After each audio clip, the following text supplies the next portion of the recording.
প্রিয় শিক্ষার্থী বন্ধুরা, এনএসএন একাডেমির পক্ষ থেকে তোমাদেরকে জানাচ্ছি অভিনন্দন। বিগত কিছুদিন থেকেই তোমরা আজকের এই ভিডিওর জন্য অপেক্ষা করছো। তোমাদের বাংলা প্রশ্নের সমাধানের ভিডিও, আমরা তোমাদের সেই কাঙ্ক্ষিত ভিডিও নিয়ে হাজির হয়েছি। এটি হচ্ছে যে তোমাদের বাংলা প্রশ্নের সমাধান। সো প্রিয় বন্ধুরা, আমরা আশা করি আমাদের সমাধানের মাধ্যমে তোমরা তোমাদের পরীক্ষায় ভালো একটা স্কোর করতে পারবে ইনশাআল্লাহ। তো চলো আর কথা না, আমরা শুরু করি। এটি হচ্ছে যে তোমাদের উত্তর 1, কাজ ক এর উত্তর 1। তো এখানে নমুনা উত্তরটি আমরা এভাবে রেডি করেছি। বিদ্যালয়ের প্রতিষ্ঠা বার্ষিকী উপলক্ষে অনুষ্ঠিত আয়োজন নিয়ে যে সকল ব্যক্তির সাথে কথা বলা যেতে পারে তারা হলেন, তো তাদের মধ্যে প্রথমত বিদ্যালয়ের প্রধান শিক্ষক, 2 নাম্বার বিদ্যালয়ের ম্যানেজিং কমিটির সভাপতি এবং সদস্যবৃন্দ, 3 নাম্বার স্থানীয় জনপ্রতিনিধি, 4 নাম্বার গণ্যমান্য অভিভাবক, 5 নাম্বার নিজের ক্লাসের শ্রেণী শিক্ষক, 6 নাম্বার অনুষ্ঠান পরিবেশনা করতে চাওয়া সাধারণ শিক্ষার্থী।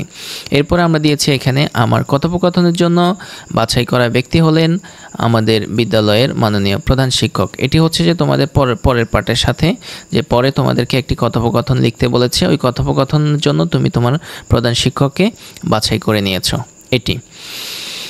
আচ্ছা, তো এরপর আমরা চলে যাচ্ছি, এই যে এটি হচ্ছে তোমাদের উত্তর 2। উত্তর 2টি হচ্ছে যে নমুনা কথোপকথন। এখানে তোমাদেরকে একটি কথোপকথন লেখার জন্য বলা হয়েছে।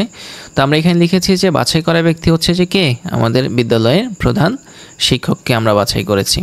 তো শিক্ষার্থী প্রথমে গিয়ে আসসালামু আলাইকুম স্যার, আসতে পারি? প্রধান শিক্ষকের রুমের সামনে গিয়ে বললো যে আসসালামু আলাইকুম স্যার, আসতে পারি? তখন প্রধান শিক্ষক জবাবে বললেন ওয়ালাইকুম আসসালাম, জি আসো। তাকে অনুমতি দিয়েছে। এরপর শিক্ষার্থী বলল, স্যার আমাদের বিদ্যালয়ের প্রতিষ্ঠাবার্ষিকী অনুষ্ঠান নিয়ে কিছু কথা বলার ছিল। অনেক পোলাইটলি ভদ্রতার সাথে বলতেছে। তখন প্রধান শিক্ষক তাকে বললেন যে হ্যাঁ অবশ্যই বলতে পারো। তো শিক্ষার্থী তখন বললেন যে স্যার আমাদের অনুষ্ঠানের সভাপতি হিসাবে আপনি থাকবেন। বিদ্যালয়ের সার্বিক উন্নতি এবং ভবিষ্যৎ পরিকল্পনা নিয়ে আপনি বক্তৃতার উপস্থাপন করবেন। তখন প্রধান শিক্ষক কী বললেন? প্রধান শিক্ষক বললেন অবশ্যই, এটি আমার জন্য খুব গর্বের বিষয়। একটু ব্যতিক্রমধর্মী কিছু করলে ভালো হয়। তোমরা একটি নাটিকা উপস্থাপন করতে পারো। তখন শিক্ষার্থীরা খুবই আনন্দে আপ্লুত হয়ে তারা বলল যে হুররে, অসাধারণ পরিকল্পনা স্যার। প্রধান শিক্ষক তখন বললেন যে তুমি আরও কিছু বলতে চাও? তখন শিক্ষার্থী বলল যে জি না স্যার, আপাতত এটাই, ধন্যবাদ স্যার। তখন প্রধান শিক্ষক বললেন ঠিক আছে, ভালো থেকো। তো এটি হচ্ছে যে তোমাদের নমুনা কথোপকথনের উত্তর। এটি হচ্ছে 2 নাম্বার উত্তরটা, আর এটি ছিল হচ্ছে তোমাদের 1 নাম্বার উত্তর, যেটি হচ্ছে যে তোমাদের কাজ ক এর। আচ্ছা, তো এরপরে আমরা চলে যাব হচ্ছে যে কাজ খ এর মধ্যে। এই হচ্ছে যে তোমাদের কাজ খ। আর কাজ খ করার আগে আমরা তোমাদেরকে বলে নিচ্ছি, তোমাদের এখনও যেসব পরীক্ষা বাকি আছে সেসব পরীক্ষার প্রশ্নের সমাধানগুলো খুব দ্রুত তোমরা পাওয়ার জন্য এখনই ইউটিউবের মধ্যে গিয়ে তোমরা সার্চ করো, এই যে এনএসএন একাডেমি এই কথাটি লিখে সার্চ করো। এরপর হচ্ছে যে তোমরা 2টি চ্যানেল পেয়ে যাবে, এই যে একটি আর এই হচ্ছে যে আরেকটি। তো মূলত হচ্ছে যে আমরা এই যে লোগো দেয়া যে চ্যানেলটি, এই চ্যানেলের মধ্যেই হচ্ছে যে আমরা হচ্ছে যে তোমাদের ভিডিওগুলো আপলোড করব। তোমরা এই চ্যানেলটি সাবস্ক্রাইব করে রাখবে, এই লোগোর চ্যানেলটি সাবস্ক্রাইব করে রাখবে। আচ্ছা, তো এরপর আমরা চলে যাচ্ছি হচ্ছে যে তোমাদের কাজ খ এর মধ্যে। এটি হচ্ছে যে নমুনা অনুচ্ছেদ। এখানে হচ্ছে যে তোমাদেরকে কাজ খ এর মধ্যে একটি অনুচ্ছেদ লিখতে বলেছে। তো নমুনা অনুচ্ছেদটি আমরা এইভাবে রেডি করেছি। প্রতিষ্ঠা বার্ষিকীর অনুষ্ঠানে আমি একটি কবিতা আবৃত্তি করতে চাই। আমাদের বিদ্যালয়ের এই বিশেষ দিনে আমার প্রিয় কবির কবিতা আবৃত্তি করতে পারা আমার জন্য এক বিশাল সম্মান। আমার কবিতাটি হবে স্বাধীনতা নিয়ে, যা আমাদের বিদ্যালয়ের আদর্শ ও মূল্যবোধের সাথে সামঞ্জস্যপূর্ণ। এই কবিতা আমাদের ছাত্রছাত্রীদের মধ্যে দেশপ্রেমের অনুভূতি জাগাবে। আশা করি আমার আবৃত্তি সকলের মন ছুঁয়ে যাবে এবং সবাইকে অনুপ্রাণিত করবে। তো এটি ছিল হচ্ছে তোমাদের কাজ খ এর অনুচ্ছেদ। এরপর আমরা চলে যাচ্ছি যে উত্তর 3 এর মধ্যে, যেটি হচ্ছে যে নমুনা চক। তো তোমাদেরকে শব্দ এবং হচ্ছে যে শব্দ শ্রেণী নিয়ে একটা নমুনা চকের মধ্যে পূরণ করতে বলা হয়েছে। তো আমরা এখানে এভাবে পূরণ করেছি যে প্রতিষ্ঠা বার্ষিকী দিয়েছি শব্দটা, আর এটা শব্দ শ্রেণী হচ্ছে যে বিশেষ্য। এরপরে দিয়েছে অনুষ্ঠান, এটা শব্দ শ্রেণী এরপরে দিয়েছি কবিতা, আর এটা শব্দশ্রেণী দিয়েছি হচ্ছে যে বিশেষ্য। এরপরে দিয়েছি আবৃত্তি, আবৃত্তির শব্দশ্রেণী ক্রিয়া। এরপরে দিয়েছি স্বাধীনতা, স্বাধীনতার শব্দশ্রেণী বিশেষ্য। ও এর শব্দশ্রেণী অব্যয়। আমি এর শব্দশ্রেণী সর্বনাম। তো এটি ছিল হচ্ছে তোমাদের 3 নং উত্তরের নমুনা ছকের সমাধান। এখন আমরা দেখব হচ্ছে তোমাদের 4 নং উত্তরটি, এই নমুনা ছকের সমাধানটি। তো এখানে বলা হয়েছে যে জ্যোতিষ চিহ্ন সহ বাক্য, আর হচ্ছে যে জ্যোতিষ চিহ্নটি ব্যবহারের কারণ। তো আমরা এখানে প্রথম বাক্যটি এভাবে দিয়েছি, প্রতিষ্ঠাবার্ষিকী অনুষ্ঠানে আমি একটি কবিতা আবৃত্তি করতে চাই। আর জ্যোতিষ চিহ্নটি ব্যবহার করার কারণ কি ছিল, বাক্যের শেষ বোঝাতে পূর্ণ বিরতি বা দাঁড়িয়ে বসে, যে এই জ্যোতিষ চিহ্নটি কেন বসেছে সেটা আমরা এখানে ব্যাখ্যা করেছি। এরপরে বলা হয়েছে যে আমার প্রিয় কবির কবিতা আবৃত্তি করতে পারা আমার জন্য গর্বের। তোমরা দেখতে পাচ্ছ যে আমরা এখানে একটি কমা ব্যবহার করেছি। তো এর কারণ লিখেছি আমরা হচ্ছে যে বাক্যের মধ্যে সামান্য বিরতি বোঝাতে কমা বসে। আচ্ছা, এরপরে আমরা দিয়েছি হচ্ছে যে পরের বাক্যে এই কবিতা আমাদের ছাত্রছাত্রীদের মধ্যে দেশপ্রেমের অনুভূতি জাগাবে এবং সবাইকে অনুপ্রাণিত করবে। এখানে আমরা একটি দাঁড়িয়ে দিয়েছি, আর এখানে ব্যাখ্যা করেছি আমরা বাক্যের শেষ বোঝাতে পূর্ণবিরতি বা দাঁড়িয়ে বসে। এরপর হচ্ছে যে আমি আশা করি আমার আবৃত্তি তোমার মন ছুঁয়ে যাবে, এই যে এখানে একটি কমা বসিয়েছি, আর এখানে লিখেছি আশা প্রকাশ করতে কমা বসে। এরপরে হচ্ছে যে সবাইকে অনুপ্রাণিত করবে, এরপর আমরা এখানে একটি বিস্ময়বোধক চিহ্ন ব্যবহার করেছি, আর এটার ব্যাখ্যাটা দিয়েছি এভাবে, আবেগ প্রকাশে বিস্ময়বোধক চিহ্ন বসে। সো ডিয়ার স্টুডেন্টস, এটি হচ্ছে যে তোমাদের 4 নং উত্তরের নমুনা চকের সমাধান। আশা করি তোমরা বুঝতে পারছো সব বিষয়গুলো। আচ্ছা, এরপর আমরা চলে যাচ্ছি হচ্ছে যে উত্তর 5টি হচ্ছে যে বলা হয়েছে যে বিপরীত শব্দ ও বাক্য লেখার জন্য, 2টি বিপরীত শব্দ লেখার জন্য, এরপরে এই বিপরীত শব্দের আলোকে 2টি বাক্য লেখার জন্য। তো হচ্ছে যে আমরা 2টি বিপরীত শব্দ অলরেডি লিখে রেখেছি।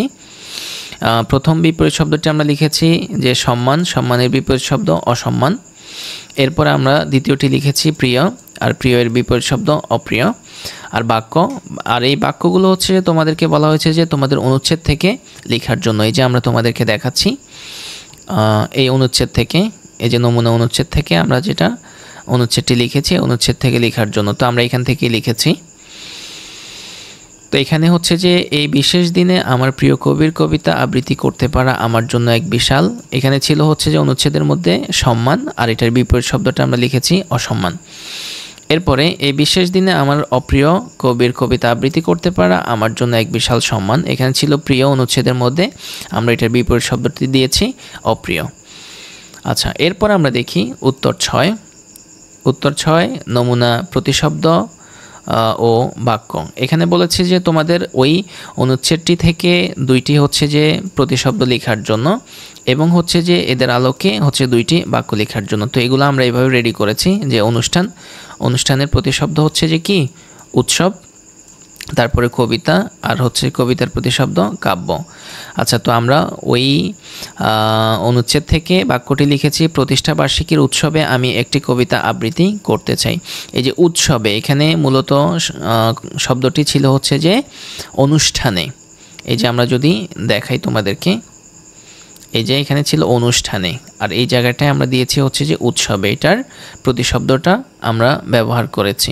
এই যে এটার প্রতিশব্দটা আমরা ব্যবহার করেছি। এরপর হচ্ছে যে এই কাব্যটি আমাদের ছাত্রছাত্রীদের মধ্যে দেশপ্রেমের অনুভূতি জাগাবে। এই যে এখানে ছিল হচ্ছে যে এই কবিতাটির জায়গায় আমরা কাব্যটি ব্যবহার করেছি। তো এটি হচ্ছে যে তোমাদের কাজ ক্ষয়ের 6 নং উত্তর, যেটি হচ্ছে যে প্রতিশব্দ ও বাক্য লেখার, আর এটি হচ্ছে 5 নংয়ের উত্তর বিপরীত শব্দ ও বাক্য লেখার, আর এটি হচ্ছে যে তোমাদের 4 নংয়ের উত্তর, যেটি হচ্ছে নমুনা চক জ্যোতির্চিহ্ন সহ বাক্য, আর এখানে হচ্ছে যে জ্যোতির্চিহ্নটি ব্যবহারের কারণ। এরপরে হচ্ছে যে এটি নমুনা চক শব্দ এবং শব্দ শ্রেণী, তারপরে এখানে নমুনা অনুচ্ছেদটি। তো এগুলো ছিল হচ্ছে যে তোমাদের কাজ ক্ষয়ের সমাধান। এখন আমরা চলে যাব হচ্ছে যে কাজ গয়ের মধ্যে, আর সেখানে যাওয়ার আগে বলে নিচ্ছি যদি আমাদের ভিডিওগুলো তোমাদের ভালো লাগে প্লিজ আমাদের ভিডিওতে একটি লাইক দিবে এবং হচ্ছে যে আমাদের চ্যানেলটি সাবস্ক্রাইব করবে। আর যারা অলরেডি সাবস্ক্রাইব করেছো তাদের সবাইকে অসংখ্য ধন্যবাদ জানাচ্ছি। এই হচ্ছে যে আমাদের কাজ গ, আর কাজ গ শুরু করার আগে তোমাদেরকে বলে নিচ্ছি, তোমাদের এখনও যেসব বিষয়ের পরীক্ষা বাকি আছে সেসব বিষয়ের পরীক্ষার সমাধান পাওয়ার জন্য তোমরা সরাসরি চলে যাবে ইউটিউবের মধ্যে গিয়ে তোমরা সার্চ করো এই যে NSN একাডেমি, এই কথাটি লিখে সার্চ করো। এরপর হচ্ছে যে তোমরা দুটি চ্যানেল পেয়ে যাবে, এই যে একটি আর এই হচ্ছে যে আরেকটি। তো মূলত হচ্ছে যে আমরা এই যে লোগো দেয়া যে চ্যানেলটি, এই চ্যানেলের মধ্যেই হচ্ছে যে আমরা হচ্ছে যে তোমাদের ভিডিওগুলো আপলোড করব। তোমরা এই চ্যানেলটি সাবস্ক্রাইব করে রাখবে, এই লোগোর চ্যানেলটি সাবস্ক্রাইব করে রাখবে। তো এই হচ্ছে যে তোমাদের উত্তর 7, যেটি হচ্ছে যে একটি আমন্ত্রণপত্র লেখার জন্য বলা হয়েছে। তো আমন্ত্রণপত্রটি আমরা নমুনা উত্তর এইভাবে রেডি করেছি যে, প্রিয় অভিভাবক, আসসালামু আলাইকুম ওয়া রাহমাতুল্লাহ। আমাদের বিদ্যালয়ের 59তম প্রতিষ্ঠা বার্ষিকী উপলক্ষে আয়োজিত জমকালো অনুষ্ঠানে আপনাকে আন্তরিক আমন্ত্রণ জানাচ্ছি। অনুষ্ঠানে আলোচনা সভা, সাংস্কৃতিক পরিবেশনা এবং নানান ধরনের প্রদর্শনী থাকবে। আশা করি আপনার উপস্থিতি আমাদের অনুষ্ঠানকে আরও সাফল্যমণ্ডিত করবে। এরপরে স্থান বিদ্যালয় প্রাঙ্গণ, তারিখ 10 জুলাই 2024, সময় সকাল 10টা থেকে বিকেল 5টা। এরপরে হচ্ছে যে আপনার মূল্যবান উপস্থিতি আমাদের অনুপ্রাণিত করবে। আর ধন্যবাদ আনতে প্রধান শিক্ষক, যাত্রাবাড়ি আইডিয়াল স্কুল। সো প্রিয় শিক্ষার্থী বন্ধুরা, এটিই ছিল হচ্ছে যে তোমাদের বাংলা প্রশ্নের সেই কাঙ্ক্ষিত সমাধান। আশা করি তোমরা আমাদের সঙ্গে থেকে অনেক কিছু এনজয় করেছো। আর হচ্ছে যে এই সমাধানটুকু তোমরা তোমাদের পরীক্ষায় দিয়ে আমরা আশা করব যে তোমরা ভালো একটি স্কোর করবে এবং হচ্ছে যে NSN একাডেমির সঙ্গে থাকবে, এটাই প্রত্যাশা থাকবে। ভালো থাকবে, সুস্থ থাকবে। আসসালামু আলাইকুম ওয়া রাহমাতুল্লাহ।